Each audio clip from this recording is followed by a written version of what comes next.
We are speaking of the utterance of the sacred word Om as the master key to yoga practice. How to utter it? The technique of making an utterance in a proper way. Now I will explain it. Select a place for your daily practice. Let it be kept neat and clean, and begin to practice at the same time, same hour and same minute every day. You can select your own convenient time, but it is important that you should stick to the same time daily, and it will have its own advantage. And then you sit down in a convenient posture, which is most comfortable to your state of existence. For example, the age and the stage of health. If you can do it, it is better if you sit erect and perpendicular to the ground in some convenient asana. It may be Padmasana or lotus pose or Siddhasana or any convenient asana which you practiced previously. And in the beginning, you need not wait to practice the asana for some days.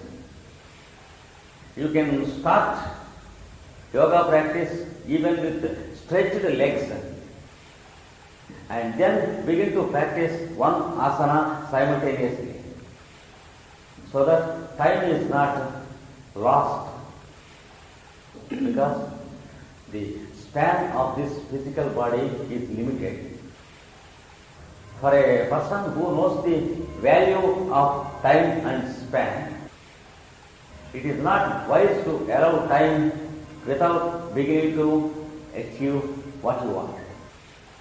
It is true not only with yoga but also with anything. And it is said previously, a person was waiting for 2 years before he began meditating, because he wanted a deer skin to sit upon. And in the meanwhile, he died. So, starting to meditate is more important than deer skin. It is more important than in a rosary beads or something else. So, let the arrangements take their own time. You get at the important aspect and begin to do it. Other things follow and they come to you. Then only you will be able to achieve anything in your life. Those who wait can never achieve. Same is true with yoga practice also. And the goal of yoga is more valuable than any achievement. I told you it is neither achievement nor attainment. It is only a transformation, a becoming of something which you are not previously. It is like an iron piece becoming a magnet. So there is nothing to achieve or attain in yoga practice. Achievement or attainment belongs to you, whereas the change that occurs in yoga is yourself and it is not yours. You are more important than anything you have. So immediately start practicing. Sit in a convenient posture and close your eyes. Relax every muscle and nerve in your body. Observe every part of your body from head to foot. If every nerve and muscle has been relaxed or not. First, observe your head with your mind and make a relaxation of all the nerves and muscles. And then observe your face and then your back of the head and your eyes. If you have closed your eyes with some tension like this, relax them. Like that, from head to foot, observe yourself and relax every part of your body. And then, when you have finished doing this, begin to observe the movements of your respiration. How the lungs are moving, how air is going in and coming out, how the effort is being done automatically without your own intervention. And spend some time in observing the movements of your respiration. Spend at least 2 minutes in observing your respiration. And the next step to practice is make the respiration uniform. Begin to breathe in slowly and softly without any friction of the air to the walls of your lungs, without any sound being heard in your nostrils while breathing in. And let it be done in a uniform speed. Like that, you breathe in as much as you can without any discomfort. You should not breathe in until you feel a discomfort of it. That's more important. And what is more important is you should be observing your own breath and nothing else. Otherwise, it will be a mechanical respiration just as we do now. That means our consciousness is not linked up with our respiration. And there is no contact point between consciousness and respiration. What happens when there is no contact point between respiration and our consciousness? You know what happens when you have not made a connection with the electrical instrument? What happens when the plug is not connected with the pin? Same thing happens to us when the respiration is not having a contact point with the consciousness. So, you should be observing only your respiration. Like that, you inhale as much as you can without any discomfort. And then begin to exhale in the same way. Slow, soft and uniform. Do it as much as you can, as long as you can, without any discomfort. At the same time, observing your own respiration. Now, you have completed one yogic respiration. Do it 3 times. Then, leave your respiration free for itself. Let it be irregular once again for a few seconds. Again, do the yogic respiration for 3 times. Then leave it for itself. Then again do it 3 times. This is the first set of yogic respiration. And then open your eyes. Leave everything to itself. Let 1 minute pass. Again, resume your posture. Again, observe yourself if there is any tension in any muscle or nerve. Repeat the same process of respiration, but with one addition. As long as you are breathing in, you meditate mentally the syllable so. That is, as long as you are breathing in, you should be meditating so.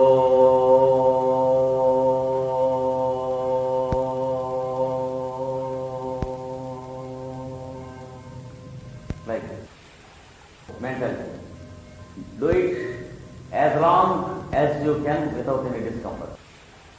Then begin to exhale and utter the syllable hum. As long as you are exhaling, not only mentally but also vocally, as long as you are breathing out, you should utter hum continuously. Like this. Hum.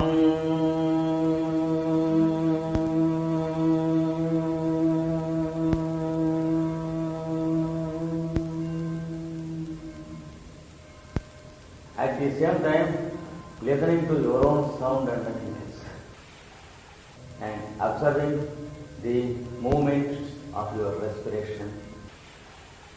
Do it 3 times. Then leave it for a few seconds. Again 3 times. Again 3 times. Again leave it. Now you have finished the second yogic respiration. Then open your eyes. Leave everything free and let 2 minutes pass. Again close your eyes. Repeat the same experiment, but this time with a little bit of alteration. As long as you are breathing in, mentally utter Om, and as long as you are breathing out, utter Om continuously, not only mentally but also vocally, and listening to your voice continuously, observing the movements of your respiration. Do it 3 times, leave it 3 times, do it 3 times, leave it, pause, and do it 3 times. Now you have completed the third yogic respiration. This is what all you have to do in the beginning. This is what is required. As far as our responsibility is concerned, because here ends our duty, and you will receive directions from within. Because now the responsibility is with the Guru inside, not the Guru outside. Now the Guru begins to talk to you, but it takes some time for you to listen to him and understand his language. You will get clear-cut instructions as to what to do more. Sometimes you are instructed to do for more number of times the respiration. Sometimes you are asked to sit down with closed eyes after the respirations for a long time. Sometimes you will see some colors. Sometimes you will hear some sounds. Sometimes you will see beautiful designs like equilateral triangles or double triangles or lotuses. Some beautiful forms. Each form has its own symmetry and it makes its appearance to you. Not a Christian food. Enjoy. You have nothing to do with those things except to enjoy. The one thing you have to do is don't call them your yogic experiences. Be careful not to be carried away by fancies and imaginations. May we not enter into our own utopia and be objective and enjoy whatever comes to you. And it is better if you can have a diary for yourself. You can write down what all you have seen after you complete your meditation. Sometimes you will get some instructions and you are asked to follow some instructions and you continue with the same process. At the same time, you have to regulate your daily routine. This is the essential part of calling the Lord. You can call it the invocation of the Lord. And without any doubt, the Lord begins to call you after you begin to call Him with this word. This is what is promised by the Scriptures. And this is what is being experienced by everyone who practices in a uniform way. What is required is only continuity of behavior. There should not be any change or alteration in our behavior. This process should be standardized, and as far as possible, let the time also be the same. And now you are going to enter into a more important step. Before that, you have to regulate your daily routine. For example, when you begin to practice pranayama, you will be trying to regulate the pulsations of life and thereby regulating your respiration. But it should be done in accordance with the regulation of our daily routine. Without that background, if we practice pranayama, it is rather dangerous and we go into wrong lives and wrong results. Because we are experimenting with our very life. Respiration is nothing but life. It is the capacity to respire that is living in you as life. And respiration is more important and more vital than we imagine. When we are going to tackle the respiration, that means we are going to tackle time itself. Before doing it, we should understand one secret of our living. What is the difference between time and span of life? Suppose we are not there on this earth. There is duration which we can call time. When we are there on this earth, time is there, He is there, and our time is also there. Our time is what we call span of life. For example, suppose there is a thin wire fixed in tension to a machine. You measure the length of the wire and note it. Have a hollow barrel of magnet around the wire and measure it. Note it. This length is the length of the wire along with the barrel, whereas this length is the length of the wire. So, time is like the length of the wire, and our span is like the length of the barrel with the wire. Without the wire, the barrel cannot stand there. Without time, we have no span of life. And the span involves consciousness along with the time. In other words, time makes itself conscious with the help of the created beings in time.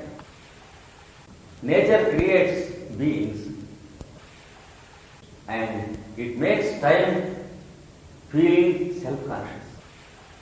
As long as there are living beings in time, time is self-conscious in the form of the consciousness of the beings. Remember this, have this in mind. And if we can make our daily routine regular. That means we are conscious of our span and also the time.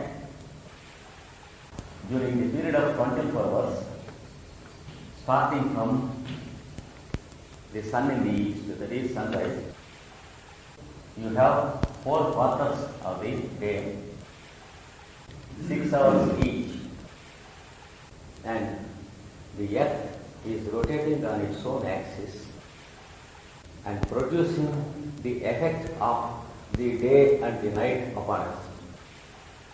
It is not a fact that day and night are there, but it is true that the day and night are there to us. So, we are included in this truth. The more we are conscious of the regularity of the rotation of the earth, then we are in the planetary consciousness of the earth. Otherwise, we are away from the planetary consciousness of the earth. Suppose there is a thin wire of magnet and there is iron dust on the table, and you vibrate this wire.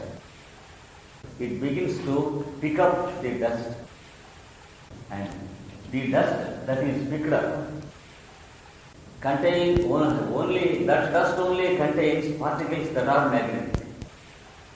The remaining particles are not yet magnetic. That's the difference between the life of a person who establishes regularity in his daily routine and the one who leaves everything to itself.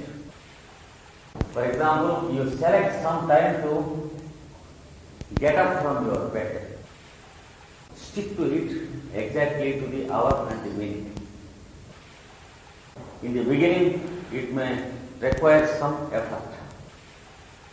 After some time, no effort is required. Let it be any time convenient to you. In our eastern countries,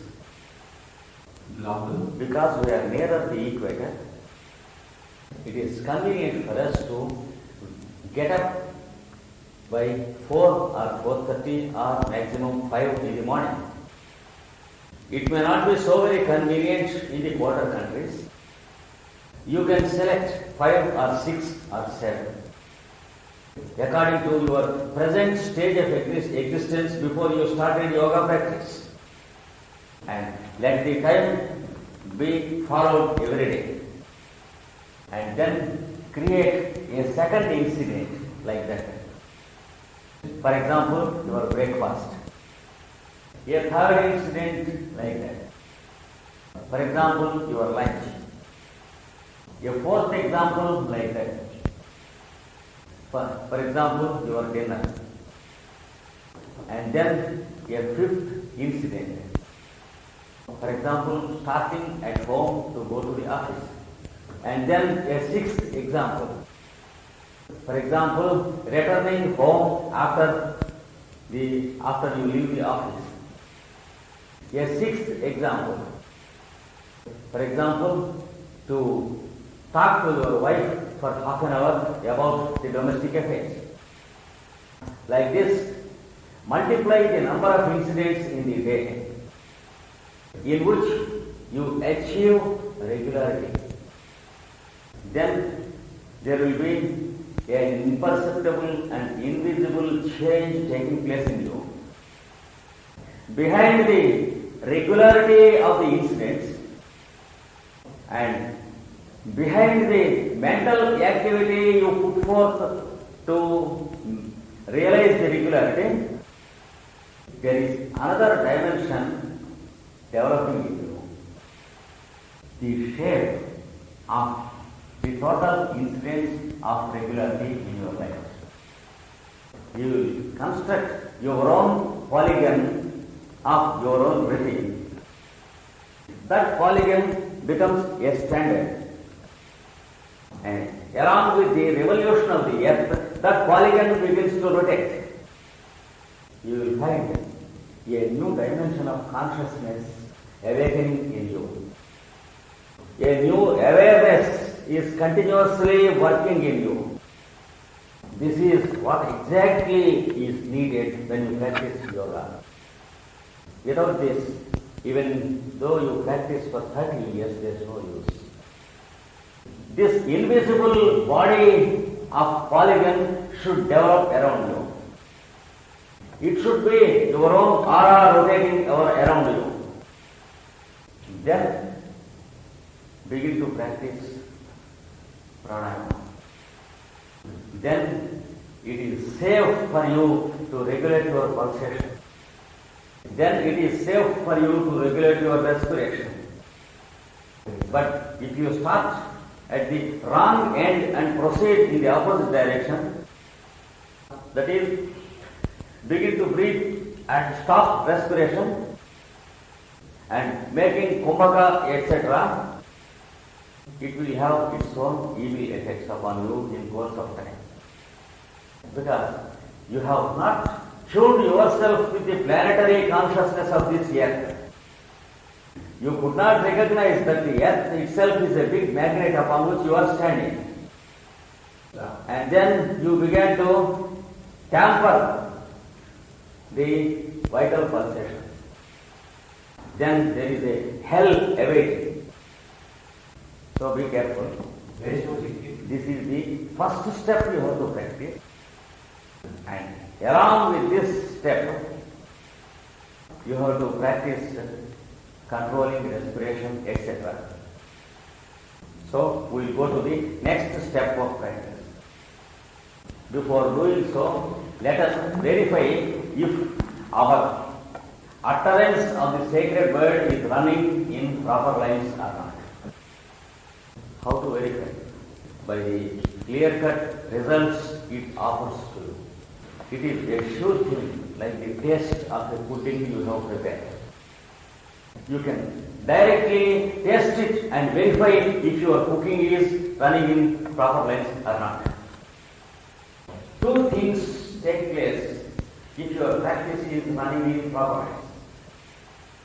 One is you become always conscious of a new consciousness that is existing in you, which you did not know previously, which you did not taste previously.